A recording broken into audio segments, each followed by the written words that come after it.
Friends, எல்லோரும் எப்படி இருக்கீங்க? நம்ம இன்றைக்கி பரோட்டா எப்படி செய்யலான்னு பார்க்கலாமா? சரி வாங்க. நான் இங்கே தான் பரோட்டாவுக்கு மாவு மிக்ஸ் பண்ண போகிறேன். ஸோ இந்த பிளேஸை கொஞ்சம் க்ளீன் பண்ணிக்கலாம். வெயிட் இன்னும் ஸ்டார்ட் ஆகலை. ரொம்ப இம்பார்ட்டண்டான விஷயம் என்னென்னா, நம்ம வீடியோவை ஃபஸ்ட் டைம் நீங்கள் பார்க்குறீங்கன்னா சப்ஸ்கிரைப் பண்ணிக்கோங்க. மறக்காமல் பெல் பட்டனையும் கிளிக் பண்ணிக்கோங்க. நீங்கள் எனக்கு கொடுக்குற ஆதரவு தான் என்னை கொஞ்சம் என்கரேஜ் பண்ணணும். நீங்கள் கொடுக்குற சப்போர்ட் தாங்க எனக்கு இன்னும் வீடியோஸ் போட மோட்டிவேட்டடாக இருக்கும். ப்ளீஸ். சரி வாங்க, நெக்ஸ்ட்டு என்ன பண்ணணுன்னா, நம்மளுக்கு தேவையான அளவு மாவு எடுத்தாச்சு. மைதா மாவு தான் யூஸ் பண்ணிகிட்ருக்கேன். அதில் நமக்கு ஒரு எக் போதும். ஒரு எக்கு சேர்த்துக்கலாம்.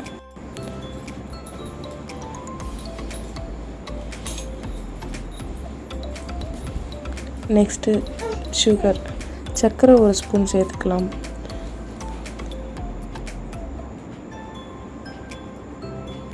நெக்ஸ்ட்டு சால்ட்டு, தேவையான சால்ட் கொஞ்சம் தேவைப்படுது. நாங்கள் வந்து தண்ணியில் கொஞ்சம் கரைச்சி எடுத்துக்கிட்டேன். நீங்கள் எப்படி வேணாலும் போட்டுக்கலாம். அதை எடுத்து ஊற்றிக்கலாம். கொஞ்சம் ஆயிலும் சேர்த்து நல்லா கையில் பிசைஞ்சு எடுத்துக்கலாம்.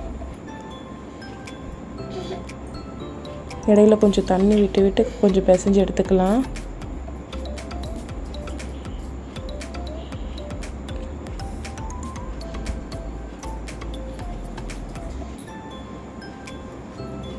நீங்கள் நல்லா பிசையும் போது இந்த கேப்பில் கொஞ்சம் ஆயில் விட்டு பிசைஞ்சால் கொஞ்சம் ஃப்ரீயாக இருக்கும். மாவு நல்லா ஸ்டிக்கியாக இப்படி இருக்கணும். நல்லா தலை சப்பாத்தி மாவை விட கொஞ்சம் தலை இருந்தால் நல்லாயிருக்கும். ப்ளீஸ் லாஸ்ட் வரைக்கும் ஸ்கிப் பண்ணாமல் பாருங்கள். அப்போ தான் நாங்கள் என்னென்ன பண்ணுறோம் தெரியும்.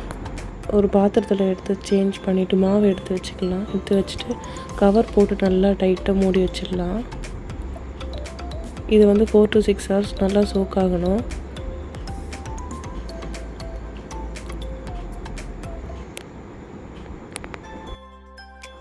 இப்போ 4 hours முடிஞ்சிடுச்சு. இப்போ ஓப்பன் பண்ணி பார்க்கலாம். இப்போ இந்த கவர்லாம் ரிமூவ் பண்ணிவிட்டு இப்போ தொட்டு பாருங்களேன். இப்போ கொஞ்சம் நல்லா பஃபியாக இருக்கும். நல்லா இந்த பதத்துக்கு வந்தவுடனே நம்ம கொஞ்சம் ஆயில் போட்டு சின்ன ரவுண்டாக எடுத்து வச்சுக்கலாம். கையில் இது மாதிரி ரவுண்டாக சப்பாத்திக்கு போடுவோம்ல, அது மாதிரி ரவுண்டாக எடுத்துக்கலாம்.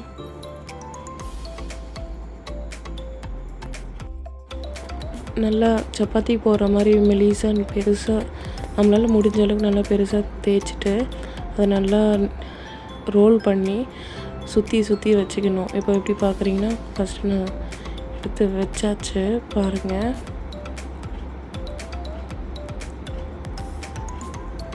நம்மளால் முடிஞ்ச அளவுக்கு மெலிசாக பெருசாக தேய்க்கணும். நான் கொஞ்சம் ஸ்பீடாக செஞ்சேன். என் குட்டீஸை வச்சு கொஞ்சம் செய்ய முடியல. சரி வர வரைக்கும் போடலான்னு சொல்லிட்டு நான் ஸ்பீடாக போட ஸ்டார்ட் பண்ணிட்டேன். இப்போது இது மாதிரி போட்டு எடுத்து வச்சாச்சு. நெக்ஸ்ட் நம்ம சால்னா செய்யறதுக்கான ப்ரிப்ரேஷன் பார்த்துக்கலாம். ஆனியன், டொமேட்டோ, இஞ்சி பூண்டு பேஸ்ட், பச்சை மிளகாய் எடுத்துக்கலாம். அப்புறம் புதினா, கொத்தமல்லி, கருவேப்பிலெல்லாம் கொஞ்சம் எடுத்து வச்சுக்கலாம்.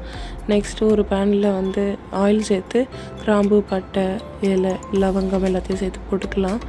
உடனே வந்து பொரிஞ்சதும் பச்சை மிளகாவும் ஆனியனும் போட்டுக்கலாம். அது போட்டு நல்லா வதங்குற டைமில் நம்ம மிக்ஸி ஜாரில் தேவையான தேங்காயை போட்டுக்கலாம்.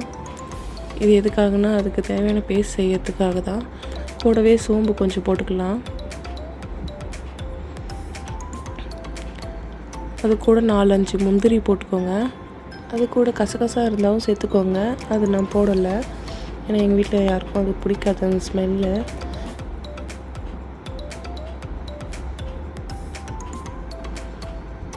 ஜாரில் போட்டு நல்லா பேஸ்ட் மாதிரி அரைச்சி எடுத்துக்கலாம். இப்போது வெங்காயம், தக்காளி நல்லா வதங்கிடுச்சு. இந்த டைமில் வந்து மஞ்சத்தூள் கொஞ்சம் ஆட் பண்ணிக்கிட்டு கொஞ்சம் சிக்கன் மசாலா போட்டுக்கலாம். சிக்கன் ஸ்மெல்லுக்காக தான்.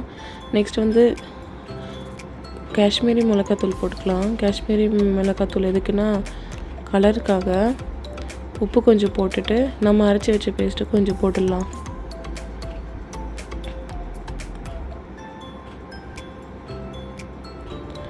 அதை போட்டு நல்லா வதங்கட்டுங்க.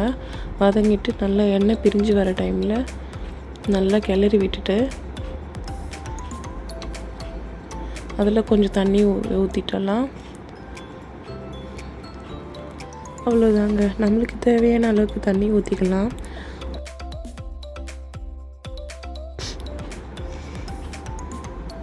நமக்கு தேவையான அளவுக்கு தண்ணி ஊற்றிட்டு அதில் நம்ம எடுத்து வச்சுருந்த புதினா, கொத்தமல்லி எல்லாத்தையும் அதில் போட்டு நல்லா கொதிக்க விட்டுறலாம்.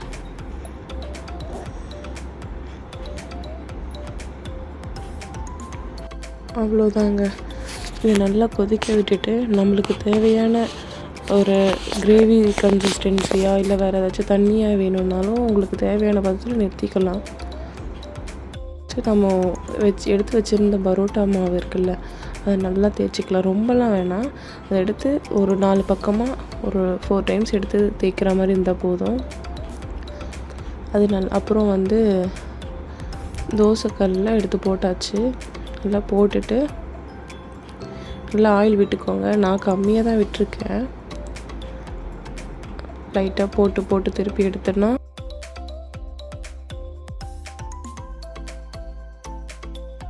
எடுத்து சூடாக ஹாட் பாக்ஸில் போட்டு வச்சுட்டு இந்த பக்கமும் கொஞ்சம் குழம்புலாம் கொதித்து திக்காகிற மாதிரி இருக்குங்க. பாருங்கள், இன்னும் கொஞ்சம் கொதிக்கட்டும். அதுக்குள்ளே இங்கேருந்து எடுத்து பரோட்டா எல்லாத்தையும் எடுத்து போடலான்னு என் ஹஸ்பண்ட் ஒரு பக்கம், நான் போட்ட எல்லாத்தையும் எடுத்து போட்டு அடித்தது தாங்க மெயின். அதை போட்டு ஒரே ஈக்குவலாக எடுத்து போட்டு அடிக்கும்போது தான் அது நம்ம சுற்றி வச்சோம்ல லேயராக, அது கொஞ்சம் பிரிஞ்சு வருங்க. அதுக்காக தான் அப்படி போட்டு அடிக்கிறோம். கூட என் பொண்ணு கொஞ்சம் ஹெல்ப் பண்ண ஸ்டார்ட் பண்ணிட்டா. அந்த பக்கம் என் ஹஸ்பண்டு அவரை தேய்ச்சி அடித்து கொடுக்க, இவ சுட்டு போட.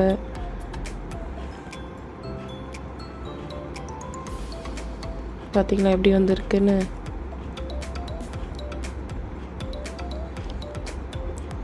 அவ்வளோதாங்க. இவ்வளோ சிம்பிளான பரோட்டா.